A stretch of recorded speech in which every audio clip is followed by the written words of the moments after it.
प्यारे दोस्तों, जितनी भी लड़कियां पक्षी हैं, जल्दी से चैनल को सब्सक्राइब कर लें और कहानी को लाइक कर लें, क्योंकि आज की कहानी खास आपके लिए है। बस मेरे सर से बेटी का बोझ उतर जाए, फिर मुझे कोई चिंता नहीं है। हमारी कमाई थोड़ी ही सही, एक बेटी का ही तो बोझ है हमारे सर पर, वो किसी तरह उतर जाए, फिर हमें क्या चिंता मिठू जी। दिन रात काम करते हैं, मैं सोच रहा हूँ किसी तरह जग्गू को विदेश पढ़ने के लिए भेज दूँ। अभी हमारे सर पर बेटी का बोझ है, पहले मुन्नी की शादी करके ये बोझ सर से उतार दो, फिर जो दिल में आए करना। बोझ बोझ बोझ। मम्मा, ये सब बेटियों को बोझ क्यों समझते हैं? क्योंकि बेटी, ये पक्षी अभी तक समझ ही नहीं सके कि बेटा बेटी एक समान होते हैं। बेटियां बोझ नहीं होती, बल्कि उन्हें इस काबिल बनाए कि वो एक परिवार का बोझ खुद उठा सकें, जैसे मेरी मम्मा। हाँ, मैं अपनी बेटी को इस काबिल बनाना चाहती हूँ कि वो अपना बोझ खुद उठा सके। गौरी कवि की बेटी भागी भागी चिड़िया के पास आती है। आंटी आंटी, मेरी मम्मा मेरी अभी से शादी करना चाहती है। ये सुनकर गुड़िया हंसने लग जाती है। तुम्हारी शादी? मगर मुन्नी, तुम तो अभी मुझसे भी छोटी हो। पापा कहते हैं कि मेरी शादी का बोझ उतारकर जग्गू भाई को कामयाब पक्षी बनाएंगे। मैं बात करती हूँ गौरी से, अभी आप बहुत छोटी हो, अभी से उन्हें आपकी शादी की क्या चिंता है। फिर चिड़िया गौरी की बेटी मुन्नी कवि के साथ जाती है।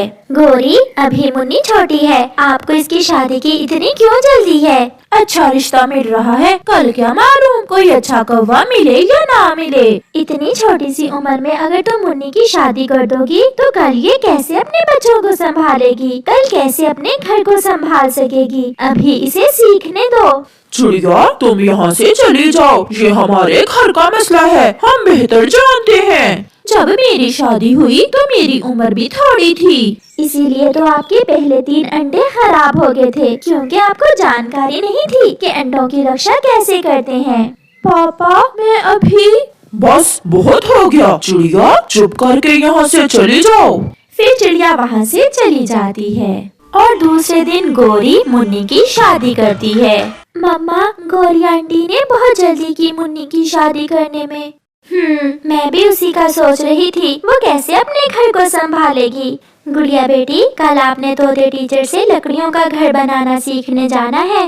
मम्मा, वो तो मैंने आज ही सीख लिया था। तो फिर कल बुलबुल के पास जाना और उससे सीखना कि अपने अंडों की रक्षा कैसे करते हैं।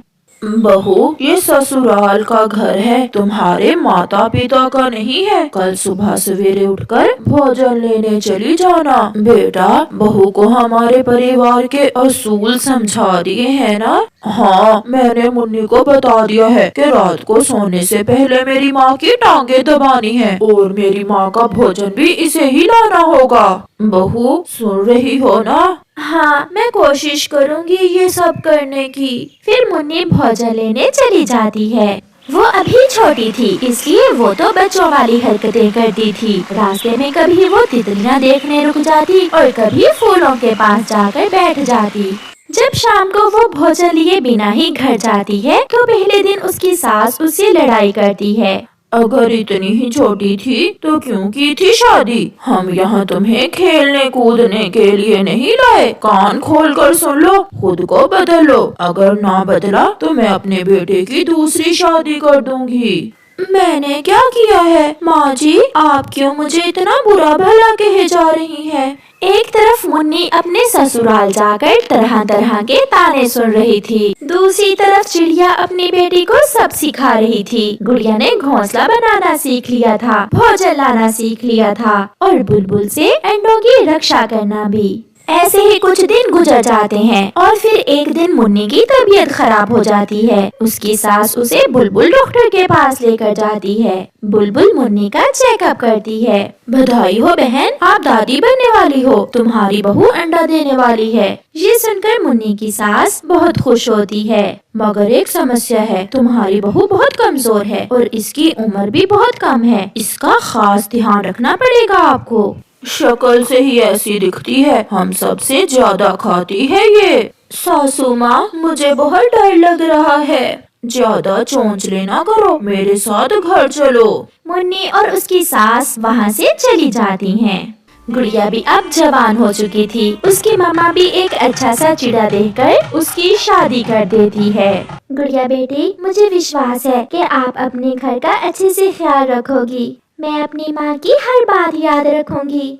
अपने घर में जाकर गुड़िया खुश थी क्योंकि उसका पति भी उससे बहुत प्यार करता था। कल हम दोनों झरने पर जाएंगे। वहाँ से हम लकड़ियाँ भी ले आएंगे और हम अपने घर को थोड़ा बड़ा करेंगे। क्या आपको घर बनाना आता है? ये सब मैंने सीखा हुआ है। मुन्नी दिन ब दिन बहुत कमजोर होती जा रही थी। ऐसे ही 10 दिन और गुजर जाते हैं और फिर एक दिन मुन्नी की तबीयत ज्यादा ही खराब हो जाती है। उसका पति उसे उसके मैके छोड़ आता है। चिंता ना करो बेटी, जब मैं अंडा देने वाली होती थी तो मेरे साथ भी ऐसा ही होता था। जब अंडा आ जाएगा तो सब ठीक हो जाएगा। मगर माँ, मुझे बहुत चक्कर आते हैं, उड़ा भी नहीं जाता। कल तुम्हारे पापा के साथ बुलबुल के पास जाएंगे और दवा ले आएंगे। रात हो जाती है और रात के समय मुन्नी की तबीयत बिगड़ जाती है। कौवा और कवि उसे लेकर रात को ही बुलबुल के पास जाते हैं। गोरी, ये सारी समस्या इसकी छोटी उम्र में शादी करने से हो रही है। जो होना था वो तो हो गया। बुलबुल, आ मेरी बेटी को बचा ले। मैं अपनी पूरी कोशिश करती हूँ। बुलबुल मुन्नी को दवा देती है, इंजेक्शन लगाती है, सब करती है, मगर मुन्नी को बचा नहीं सकी। मुन्नी मर जाती है। गोरी और कालू रो रहे थे। ना अंडा बच सका और ना ही अंडे की माँ। मैंने बहुत कोशिश की। मेरी बच्ची अभी बहुत छोटी थी जब मैंने उसे बिहा दिया और वो अपनी जिंदगी की खुशियाँ देखने से पहले ही इस दुनिया से चली गई। वो घर चले जाते हैं।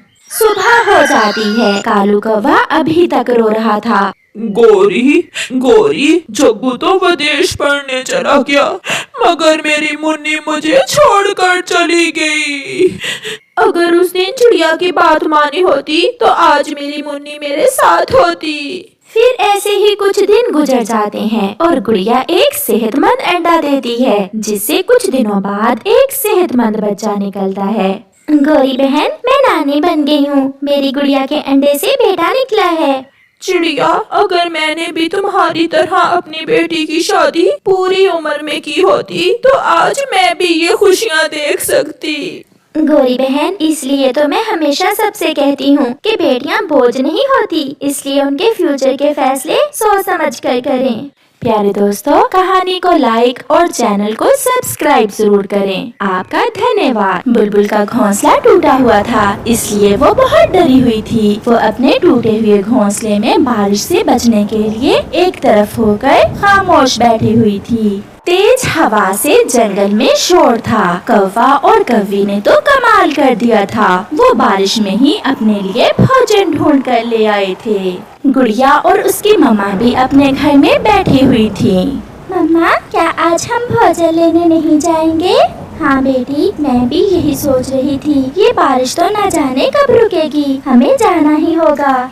फिर वो माँ बेटी भी अपना भोजन लेने निकल जाती हैं। बारिश के कारण भोजन ढूंढना आसान न था। वो माँ बेटी उड़ते उड़ते इंसानों की बस्ती की तरफ निकल जाती हैं। सामने एक मकई का खेत था। वो वहाँ जाती हैं। गुड़िया बेटी, जल्दी से कुछ दाने खा लो, हमें यहाँ से जल्दी जाना होगा। ये इलाका इंसानों का है। मैं जानती हूँ मम्मा, इंसान बहुत जालिम होते हैं। फिर वो माँ बेटी मकई के दाने खाने लगती हैं। उन्हें पता ही नहीं चलता कि कब एक पत्थर तेजी से आता है और मम्मा चिड़िया के सर में लगता है और मम्मा चिड़िया गिर जाती है।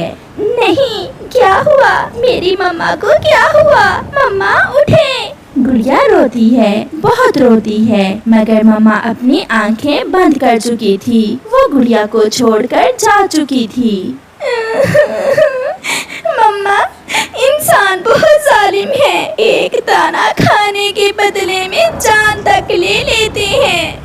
मैं कभी इंसान बनना पसंद नहीं करूंगी।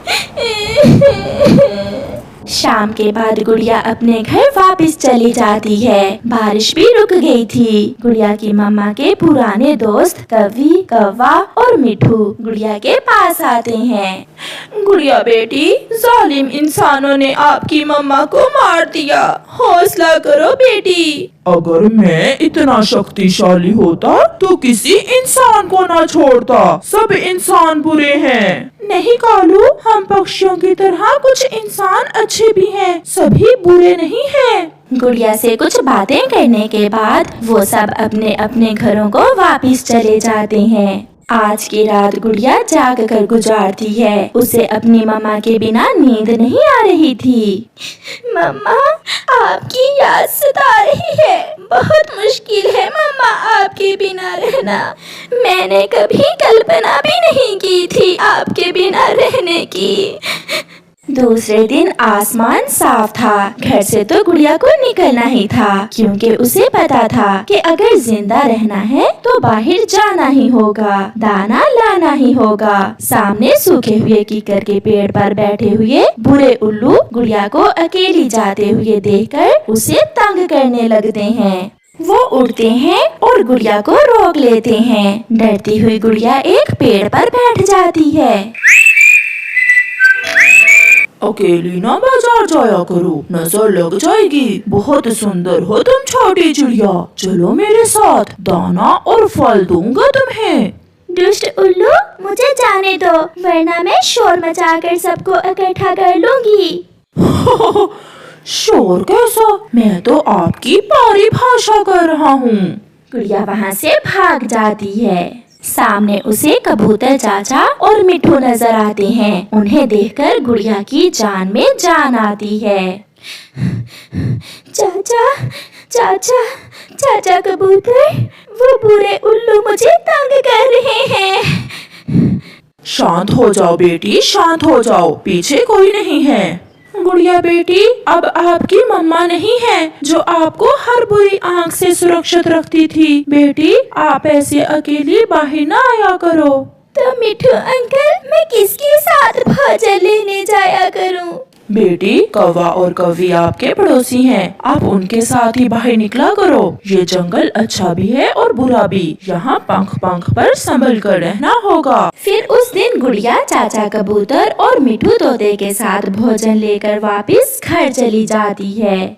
दिन तो गुजर जाता, मगर रात गुड़िया के लिए बहुत मुश्किल थी। रात होते ही गुड़िया को अपनी माँ की याद सताने लगती। मेरे पास आओ मेरी बेटी, मेरे पास आओ, मैं यहाँ हूँ। अपनी माँ के ख्याल गुड़िया को सोने न देते। वो चौंक चौंक कर उठती और फिर लेट जाती। दूसरे दिन गुड़िया गौरी कवि के पास जाती है। आंटी, आप मुझे अपने साथ भोजन लेने ले जाएं। कल मुझे बुरे उल्लुओं ने बहुत तंग किया था। गुड़िया बेटी, ऐसे जीना बहुत मुश्किल है। मैं चाहती हूँ कि आप शादी कर लें। शादी का शब्द एक बार तो गुड़िया को बहुत अजीब सा लगता है, क्योंकि उसने तो कभी शादी के बारे में सोचा ही ना था। गुड़िया बेटी, एक चिड़ा है मेरी नजर में, वो बहुत अच्छा है, वो आपको हमेशा खुश रखेगा।